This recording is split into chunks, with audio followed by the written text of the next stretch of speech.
Lawrence Zunan. Thank you, Mr. Speaker. There are so many issues that are wrong with this particular bill on multiple fronts.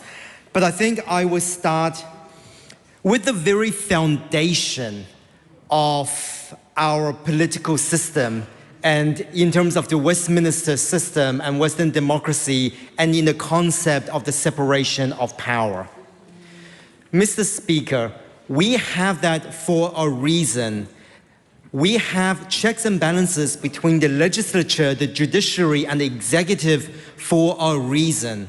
We have, Mr. Speaker, the principle of comity that the Honorable Shane Jones likes to talk about a lot in this House for a reason. But this bill fundamentally goes against all of that. This bill is an overstep of the executive power into the judiciary. And a number of experts have identified that in their submission. The New Zealand Bar Association, the New Zealand Law Society, and the South Auckland Bar Association. So these are people who are experts in the field of legality and judiciary.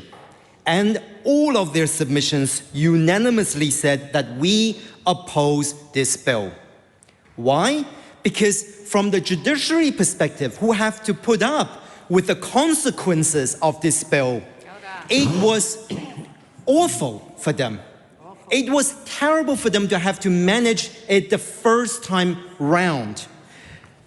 In one of the submissions, in terms of what the judiciary said, they said that when it comes to providing deterrent in the case, or talking about the three-strike law in the case of Crown and Campbell, the court commented, it may seem very surprising that this consequence could be required by law for an offense of this kind, but that is the law, and I have no option but to enforce it. That is an overreach, Mr. Speaker. That is not conforming and not respecting the principle of comity. But that's not the only issue we have with this particular bill.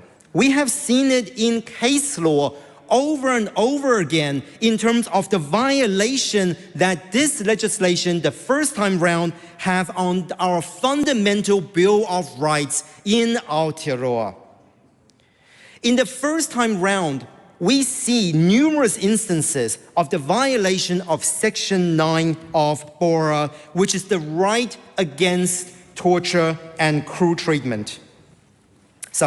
Right not to be subjected to torture and cruel treatment. And that was particularly evident in the Supreme Court's ruling in the 2021 case of Crown and Fitzgerald. But that was not all, Mr. Speaker. We have said that when we received the department report, when this bill first came to Select Committee, the departmental report said that, well, you know what, at least it's not retrospective. Well, guess what? The Select Committee, despite the advice from the department, from the officials, despite the advice from the public, despite the advice from some members on that Select Committee, decided to introduce retrospectivity, which again is fundamentally against Section 26 of the Bill of Rights. This is no small matter. We have seen this government violating the Bill of Rights, our fundamental document, one of the fundamental documents in Aotearoa, New Zealand, over and over again.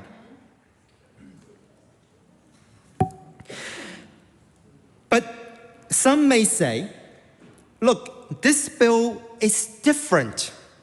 This bill has changed.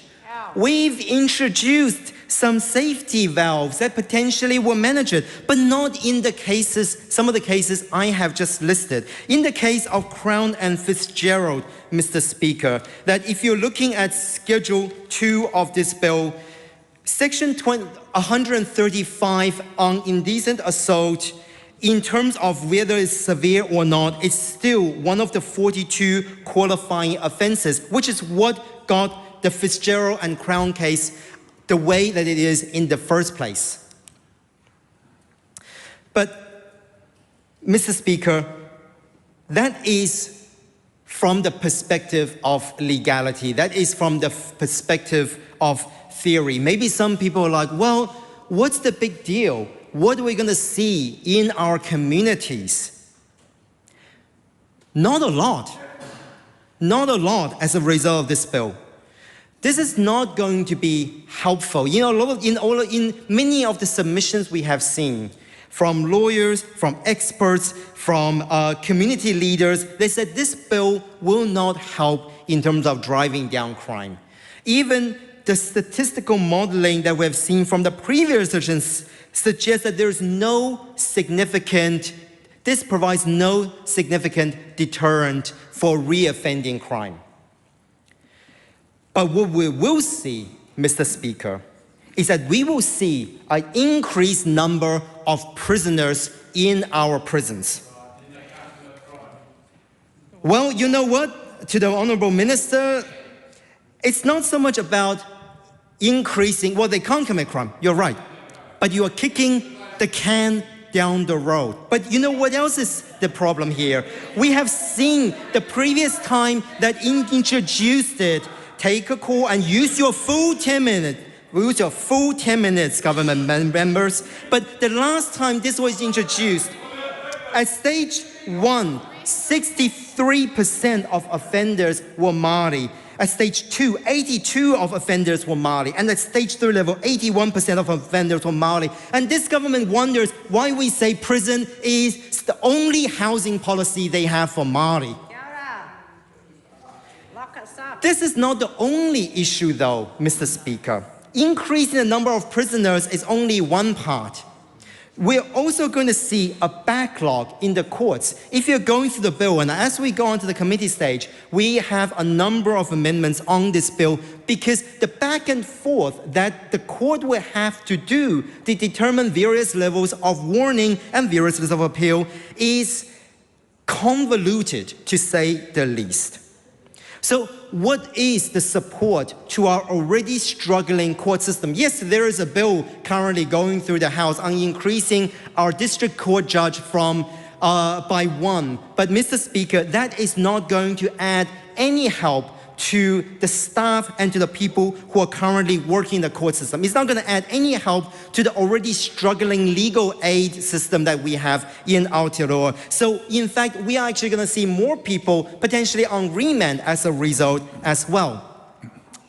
But Mr. Speaker, another point that we're seeing in terms of community, and I will talk about other submitters as well, but I want to first speak from the perspective of the offender. The Green Party of Aotearoa believe that the best form of rehabilitation is if we have a restorative justice system where those who do offend, our prison founder, feel like that the society still want them to be a part of it. This bill, Mr. Speaker, does nothing to address that. What is going to happen to an offender, Minister of Mental Health, when we are seeing that they have a sense of neglect, when they feel let down by society, when they feel like, you know what, the society is against me anyway, screw it. I'll just do whatever. I don't really mind. That's not how we reintegrate people into our communities, Mr. Speaker. But finally, we also heard submissions from those who have been victims of this. And crime is never okay.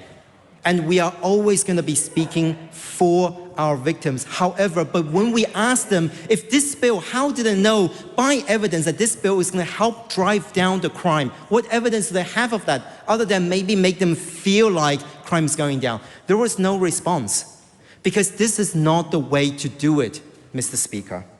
So finally, the Green Party will not be supporting this bill.